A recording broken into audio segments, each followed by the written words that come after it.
the first woman to uncover the homo thugs. She talking about Diddy. That's what these down low bitches was called when Wendy first started talking about it in the 90s, the homo thug. You hear about stories of Diddy like shooting people, blowing up cars. Yeah. Is he this gangster that behind the scenes is that him? Or is that Shout out to Wendy Williams. The entertainment industry finds itself once again plunged into the depths of scandal and intrigue amid the chaos and controversy surrounding the explosive claims made by Jaguar Wright against it.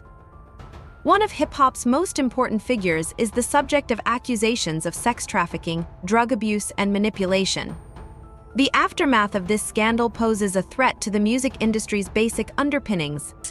That fucker. I'm sorry, I'm a little upset about it, because Al B. Sure just came out of his coma, and I've been talking to Al, and we've been texting back and forth, and I'm just glad that he's alive to text. Oh, definitely. Yeah.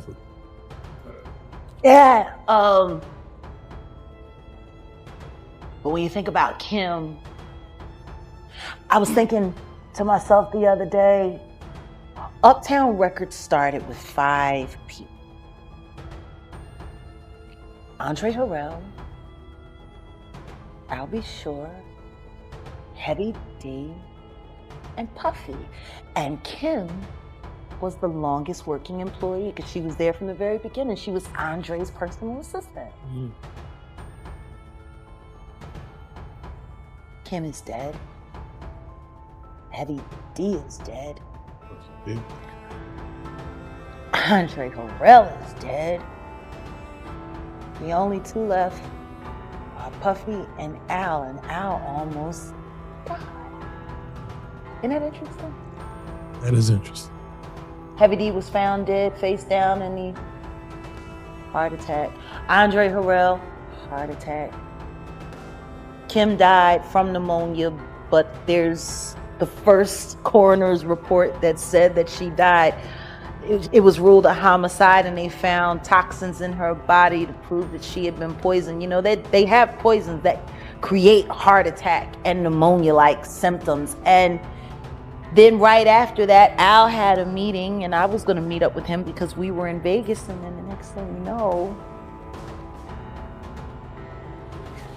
you want to know what they all had in common, though? The survivors and the late of Uptown Records, they were all writing tell-all books. Andre was writing a book right before he died. Heavy D was working on a book before he died. Kim Porter was working on a book before she died. And Al B. Sure was working on the documentary of his life. And then he goes into a coma. Has Puffy ever been in a coma? Has anything happened to him? He must be the luckiest motherfucker, because it seems like everybody that worked at Uptown Records from the very beginning, gone. Just him. I guess Al disappointed you. You know, I speak for a reason. At the epicenter of the controversy is singer Jaguar Wright, whose shockingly honest admissions in a string of interviews and social media posts have rocked the entertainment industry. Wright is charged to Diddy with a long number of offenses, such as trafficking, sexual assault, and abuse.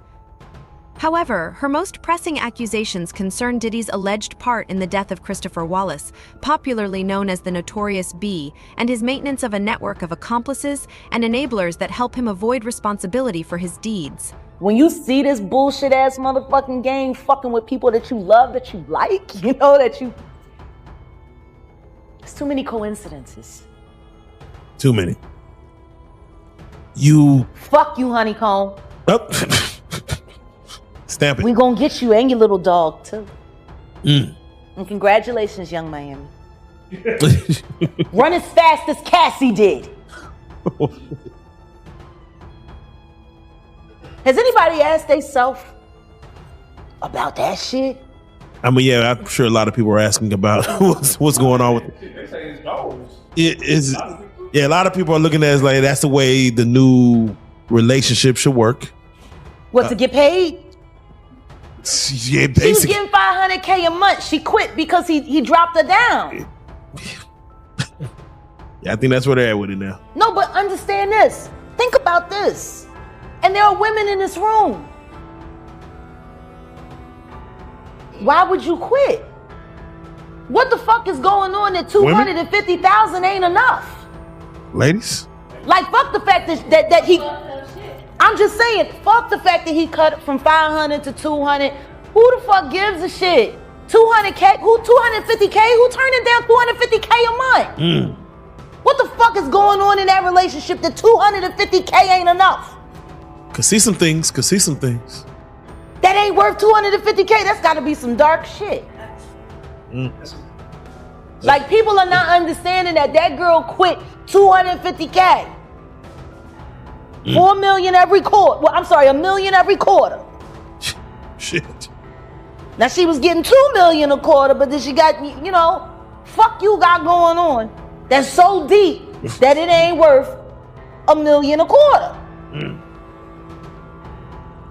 They told a story about Cassie one time, and she was saying someone had asked her why she cut her hair, and she was like, Diddy said he just liked it that way. And they said when she answered the question, it was like she was in a trance. Like she was just like, I just don't know. Diddy just said he would like my hair this way. And they was like so in awe, like how she didn't even have a thought about it. It was just what he wanted. That's how he operates. He has people followed. He has people watched. He does all kinds of fucking. He's a fucking piece of shit. Too much money. I feel bad for the kids. Like, don't think that there aren't moments when I'm speaking honestly about that motherfucker that I pray that his children don't hear it. Because that's still their dad. I know what it's like to have a baby with a fucked up ass motherfucker. As much as I can't stand my ex-husband, I would never want my son to feel bad about either one of us being his parent. You know what I mean? Like, exactly. I would never want that. The full extent of Diddy's alleged crimes is only now beginning to emerge, however, as federal investigators sift through his Miami and Los Angeles residences with hundreds of cameras reportedly installed in his homes. There is conjecture that incriminating evidence may have been captured on camera, further complicating an already explosive situation. Exactly. But their father is the fucking devil. He the fucking devil. Hold that thought. Why do you think T.D. Jakes was at Puff Daddy's birthday party? I mean,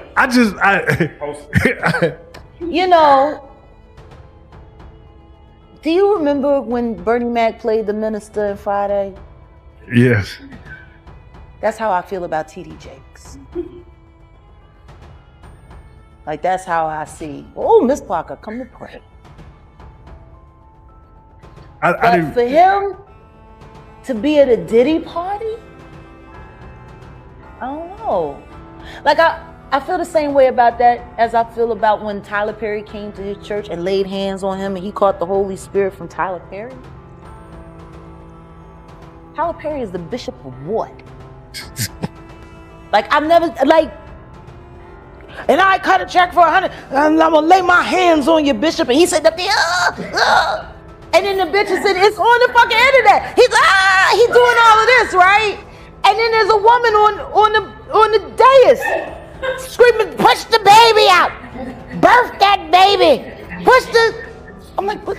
Are we a church? Or is this about to turn into like a whole nother scene, like a lost scene from Eyes Wide Shut? Like, this shit is looking a little weird. I mean, if Bishop Jakes was at a Diddy party, there could only be two reasons. Money or sex. That's all that happens at Diddy parties. Money and sex. I hope it was for money. Charitable contribution. I hope it was for money, because arguing about who's going to put the strap on is, that can be a very uncomfortable situation. You know, we're going to pray on it. Praise the Lord. You know? Amen. With 5 lawsuits filed against him since November 2023, including one from his ex-girlfriend Cassie Venture, Diddy is facing extreme pressure to protect his image and freedom. However, as the walls close, suspicions about his participation in a murky world of sex trafficking and exploitation are starting to surface. Meanwhile, she has been the target of Diddy's anger, forced into hiding on several occasions, and threatened with legal action. Despite this, she is unflinching in her pursuit of justice, but she is aware that it will not be an easy battle against one of the most powerful people in the music business as the pressure and threats grow stronger. So what are your thoughts on the show of force, even not knowing? They did their job. He's a sex worker.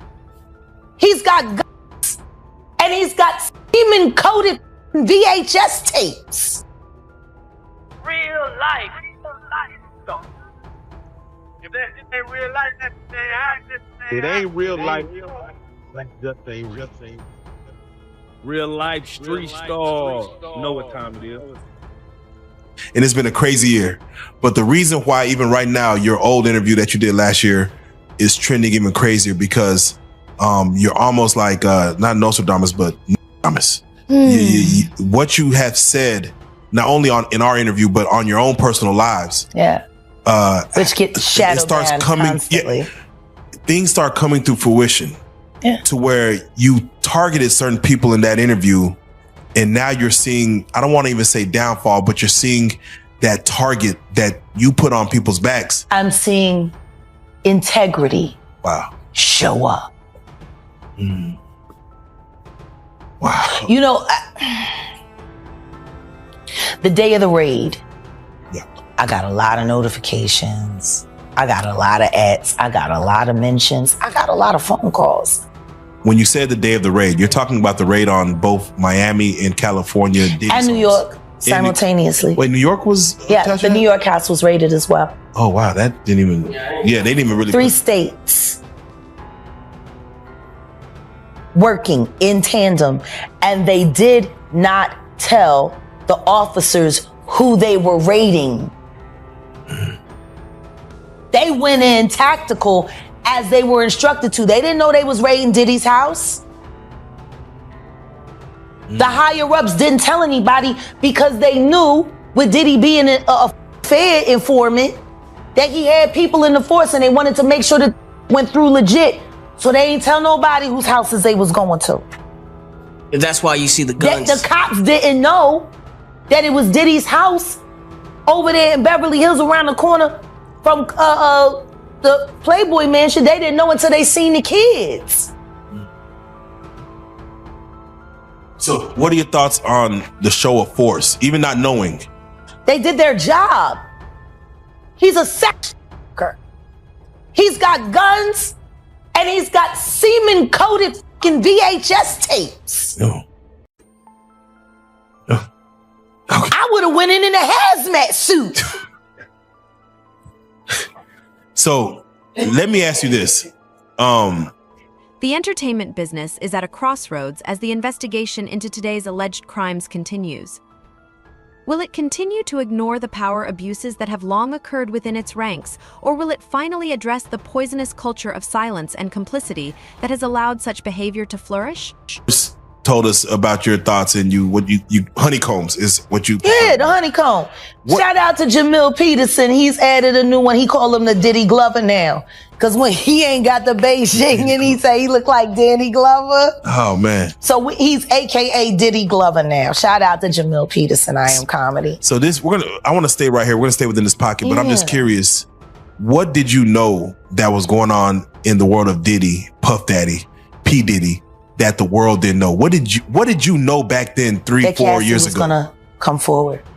So how'd you know? What'd you know about what Cat?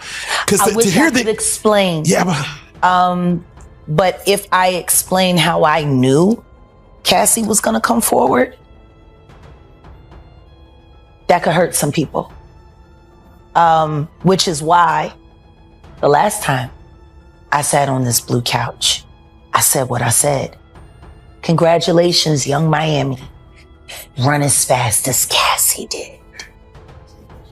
You did say that. That was a bar. You said that shit. Did you see something being around Cassie? Did you see anything being around? I don't spend time around Cassie, and I haven't seen Cassie in person since she was with Ryan Leslie. Was there something in her eyes that you saw? The way, like, now I'll that... put it to you this way, there are mutual acquaintances between her and I. And that's as far as I can go. Okay. When you... I don't talk to her, but I speak to her. Did you get a chance to see her indictment, what she claimed happened? Oh, no, I reviewed Okay. all the files, and everything that she said is everything that I said with Storm Monroe 3.5 years ago. Exactly what I said it was. Were you surprised about anything that came in? No, Wow. So... nobody else should have been either. Young Jock, else. you Diddy doo-wop bop.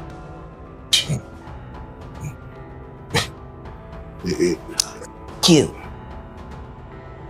Yeah. Because you told the truth, Jock, and then after Diddy called you, you went back and tried to clean it up.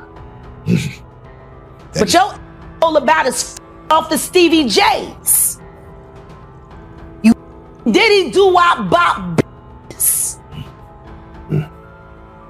Do you feel like that's the reason why this beef, but that Stevie J stands where he stands between the beef with 50 Cent and Diddy? I don't know where Stevie J stands. I only know Stevie J sitting on a drum set or fuck.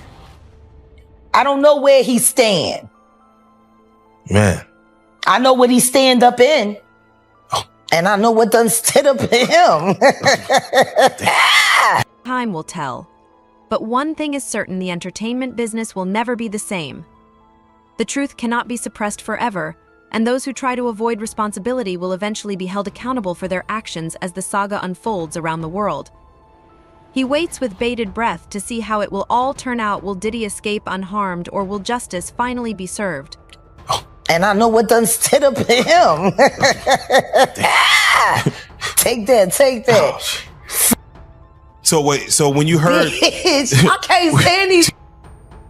Like, for real, like, I'm just tired. Let's keep it a bean. All these niggas. You not even gaming because you won't claim it. No, you want to sit around and pretend to like bitch. That's what y'all do. And then you get these hard Jocelyn.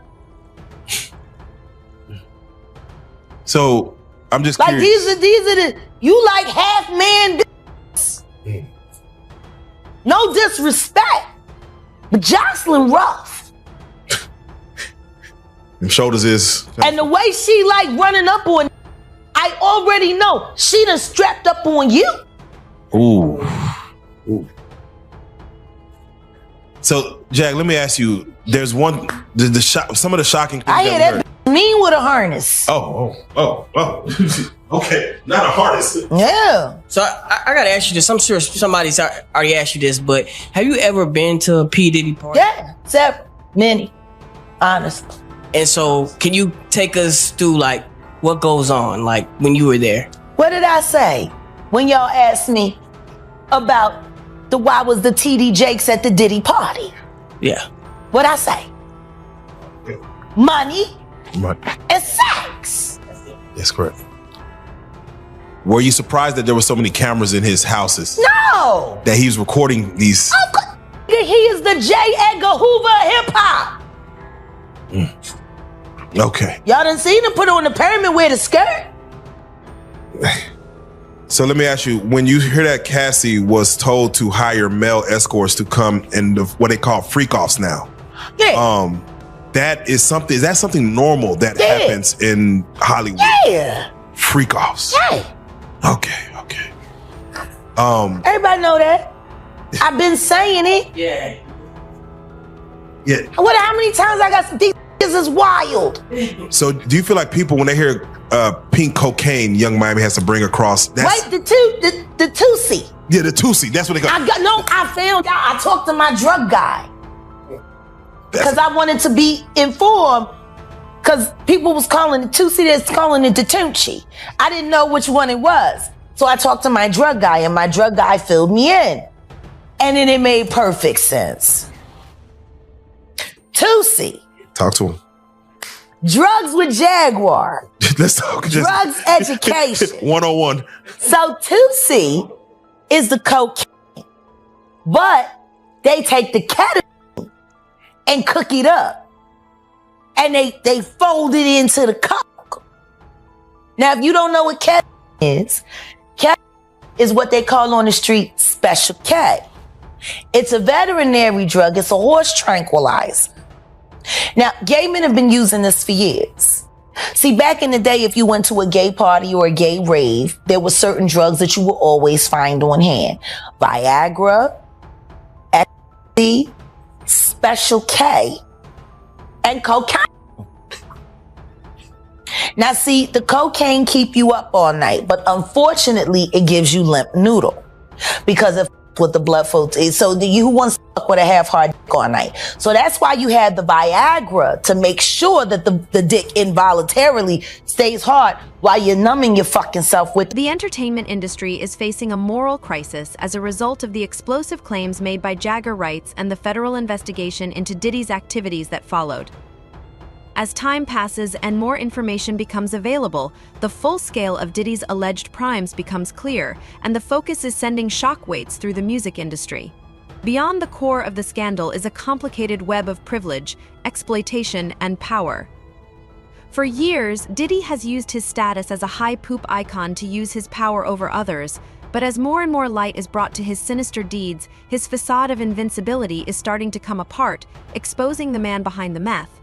I was looking at an interview from Jaguar Wright, and I want to get your opinion on it.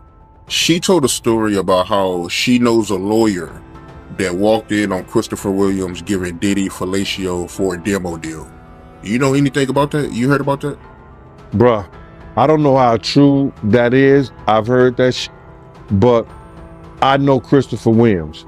And I know Christopher Williams was a crazy gangster-ass Nick from Mount Vernon. From up in that area, Westchester. He didn't play that shit.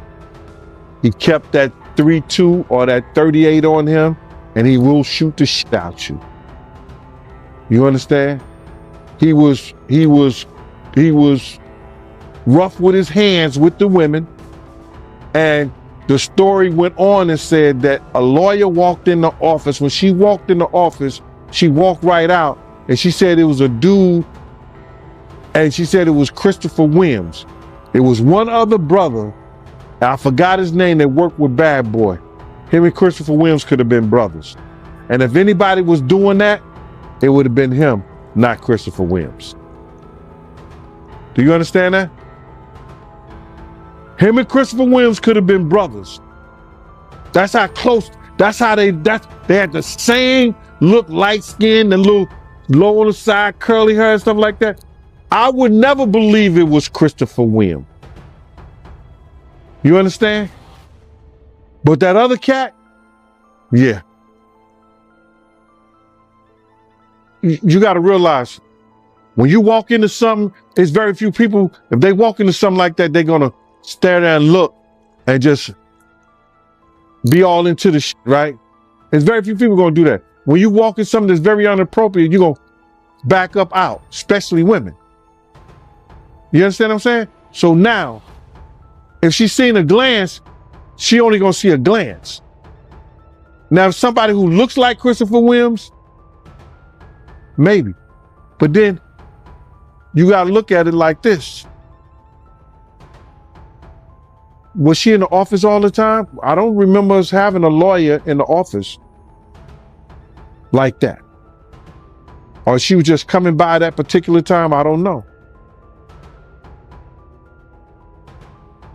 I don't know the situation. I want to stay off that, but I know from knowing Christopher Williams, having an altercation with him before, and knowing people that know him, he's some old crazy gangster shit.